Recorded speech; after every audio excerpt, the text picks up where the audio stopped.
Today TV ప్రేక్షకులకు స్వాగతం. ఘనంగా భగవద్గీత జయంతి. కృష్ణ పరమాత్మ బోధించిన భగవద్గీత ప్రపంచంలో ప్రతి ఒక్కరూ ఆచరించదగినదని, విశ్వ మానవ క్షేమాన్ని కాంక్షిస్తుందని, శాంతి ప్రబోధానికి కారణభూతమవుతుందని, ఆవేశం ఆందోళన తొలగించి విచారణ విచక్షణకు మార్గనిర్దేశం చేస్తుందని బాపట్ల జిల్లా ధర్మ ప్రచారక్ జంజరం హేమశంకర్రావు తెలిపారు. గీతా జయంతిని పురస్కరించుకొని జిల్లాలో భగవద్గీత పారాయణ కార్యక్రమాలు సాయంత్రం 7 గంటలకు సామూహిక హారతులు నిర్వహించారు. బటిప్రోలు మండలం సూరేపల్లి గ్రామంలో వేంచేసి ఉన్న శ్రీ అభయాంజనేయ స్వామి అద్దేపల్లి కాపుల బజార్ కొత్త రామాలయం దేవాలయంలో సామూహిక హారతులు సమర్పించి విజయవాడలో జనవరి 5వ తేదీన హైందవ శంకారామం భారీ బహిరంగ సభను జయప్రదం చేయాలని కోరారు.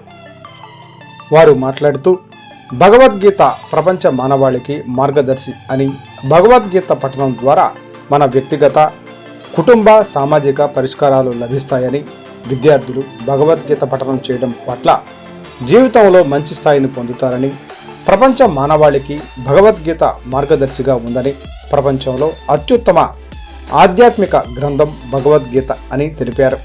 ఈ కార్యక్రమంలో జిల్లా దేవాలయ ప్రముఖ్ పొన్నపల్లి సత్యనారాయణ, జిల్లా పరియోజన ప్రముఖ్ పడమట వెంకటేశ్వరరావు, మండల కన్వీనర్ వేల్పూరి శ్రీనివాసరావు, మహిళా కన్వీనర్ కుక్కల రాజలక్ష్మి, బోర్లి అరుణకుమారి, ధర్మ ప్రచారక్ చింతల మురళీకృష్ణ తదితరులు పాల్గొన్నారు.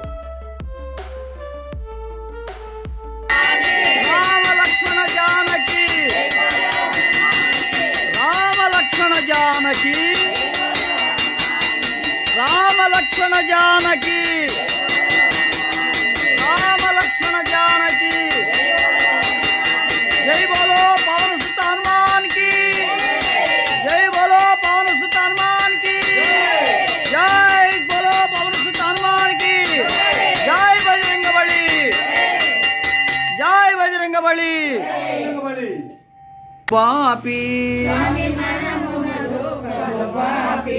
गृहमुन सुख संपदलिडी, గృహమున సుఖ సంపదలిడి, కష్టము తీర్చే స్వామి.